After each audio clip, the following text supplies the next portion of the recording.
the gun here. Now I'm finally going to do a full-blown review of a pistol on the channel.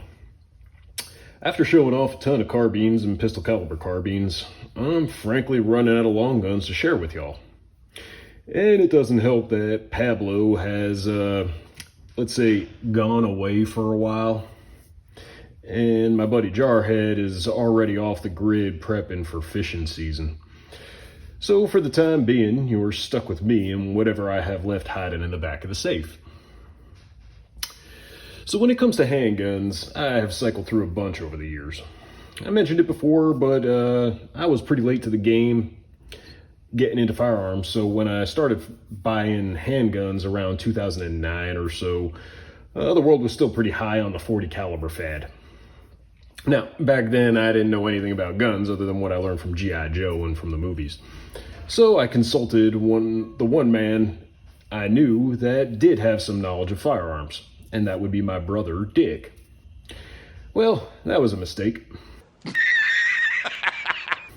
So, my first handgun was actually the Taurus PT 24/7 full-size pistol chambered in the venerable 40 caliber.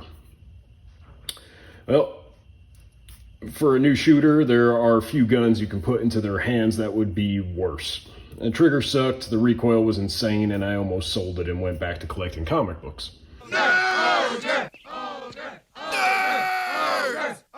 Instead, I decided to do a little research of my own and see what else was out there. Now, by this time, I had grown pretty fond of Glock. They are affordable, stupid simple, and anyone and their mother makes their aftermarket parts for them.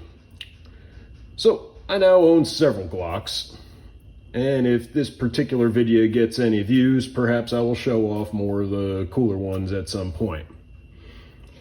But I've grown to like the platform quite a bit. Starting with the simple G19,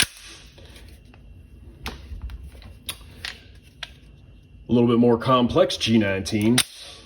This one technically started its life as a G23, but that story is a video in and of itself.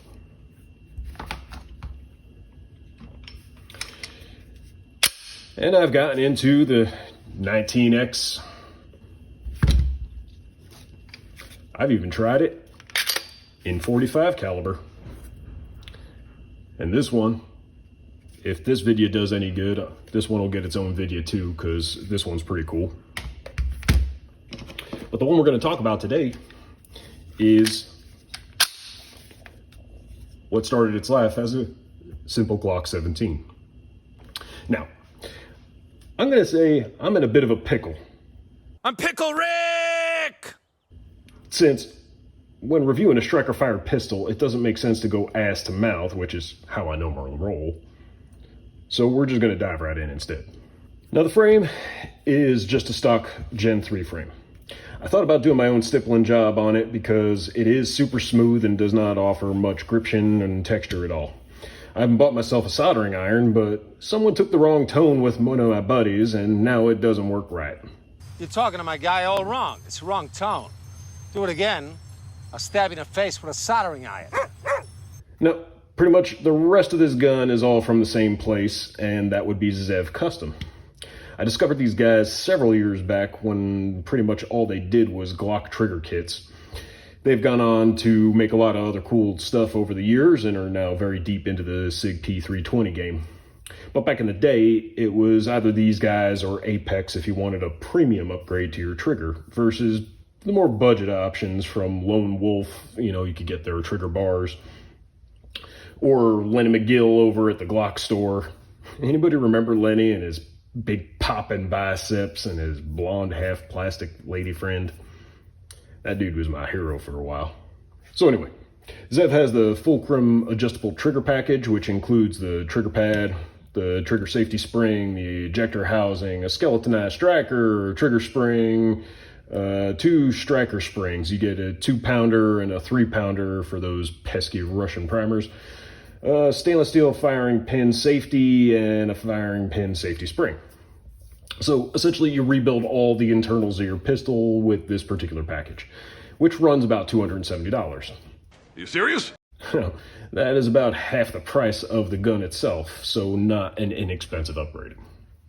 And these days there are way cheaper options if you just want to swap in a new trigger without having to deal with all the upper parts. Now, even with this upgrade, I'm not going to say that this is the best trigger out there for a striker-fired pistol. I know that there are other striker-fired guns that get rave reviews over their triggers being super sweet. And I can't actually name drop any of those guns because I don't have a ton of experience with striker-fired guns that are not Glocks.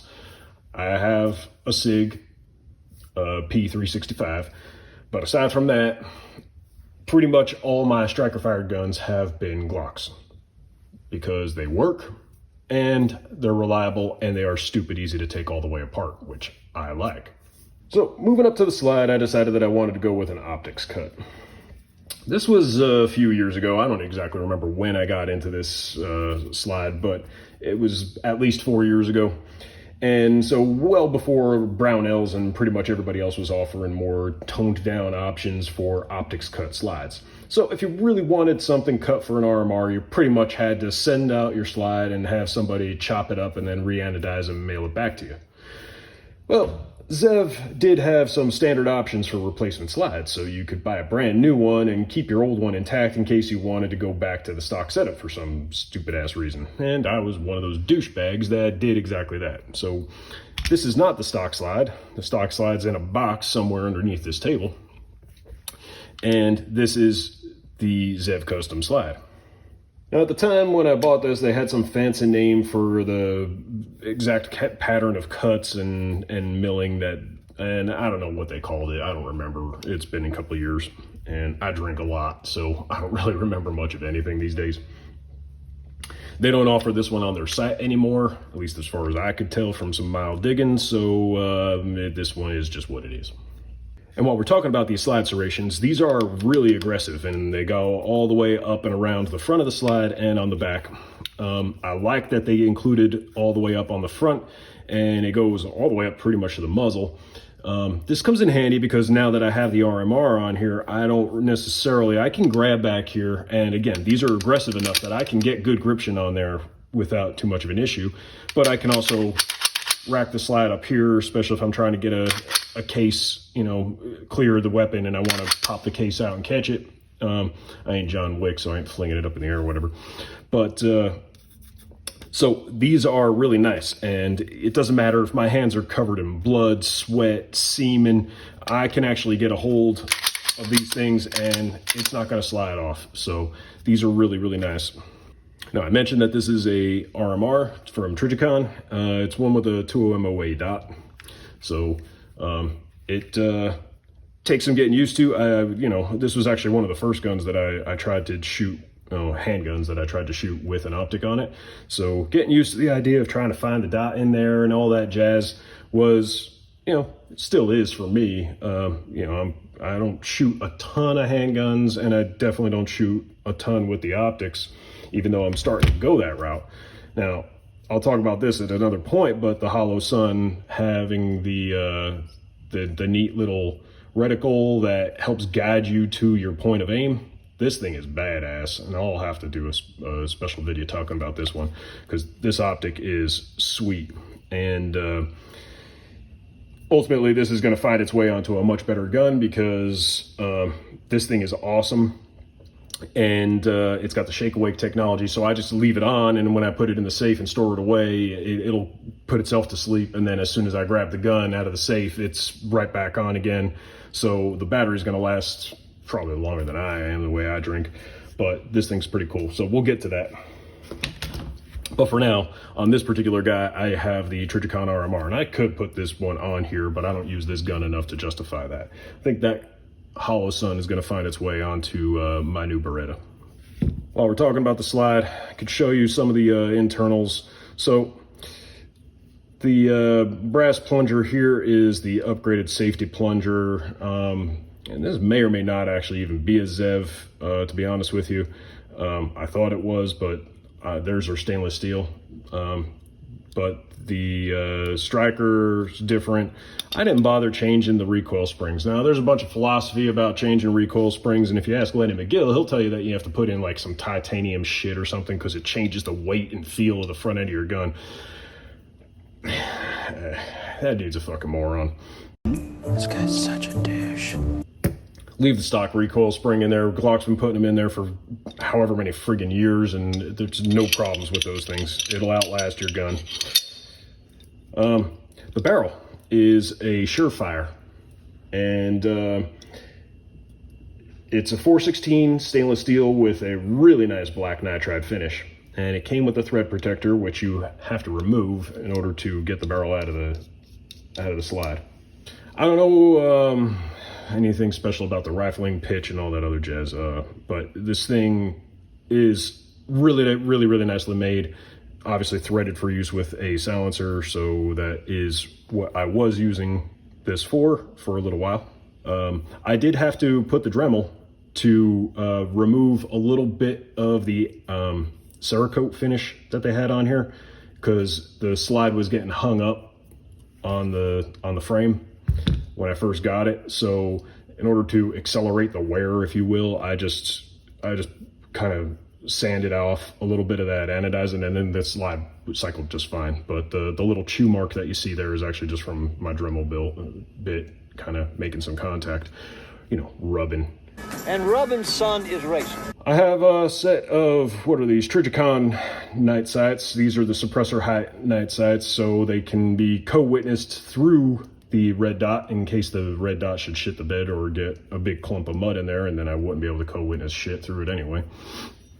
But, and then they should be able to see over most silencers. Now, I will say I tried using my Omega 9K on here before I went with the tri-lug mount, and that was too girthy to even see the sights over top of that. So, you know, something like the Osprey series from Silencer Co., that works good because it sets lower, since most of the volume is actually intentionally underneath. But yeah, so these slides from ZEV, they go for, the ones that they do have in stock now, they still make different models and with different cuts and whatever. And they go from anywhere from $440 to $460 or somewhere in that ballpark. Are you okay? I'm fine. I just threw up in my mouth a little bit. So these are stupid expensive, and you're talking about, that's more, almost the entire price of the gun right there. And yeah, I'm an asshole because I paid for it, and you know, and I still have the friggin' other one just sitting in a box underneath. Stupid is, stupid does, Mrs. Blue. You know, I am a douchebag after all. But I do like the slide. I think it really came out beautifully. The finish is holding up pretty well. Like I said, this is several years old now, and I don't necessarily baby my handguns the way I do some of my more expensive rifles. So that is it. Now, this gun has been very reliable for me. With and without a suppressor, it cycles just fine, like I said. And I cannot say that about Glocks and other calibers. Talking about this guy. But we'll save that for a different video. Now, granted, when you add up the cost of all the upgrades that I've done to this thing versus the cost of a stock G17, this is a ridiculously stupid project. Had I done all this on an 80% lower, that might have made a little bit more sense, but the fact that I basically have a Glock 17 floating around in spare parts bins, except for the grip frame, that's just a total douchebag thing. Hey man, I'm a genius, all right? So that's pretty much it for today's video. Thank you for watching. Let me know down in the comments if you care about seeing handgun reviews, or if you want me to just stick to long guns until I run out of them, which would give me about 3 more videos. And otherwise, I'm going to call it a day. Be sure to check out my brother Dick over at his channel, Douchebag's Brother Dick. I'll leave a link in the video description down yonder. And remember, I don't know who you are out there, but I got a gun.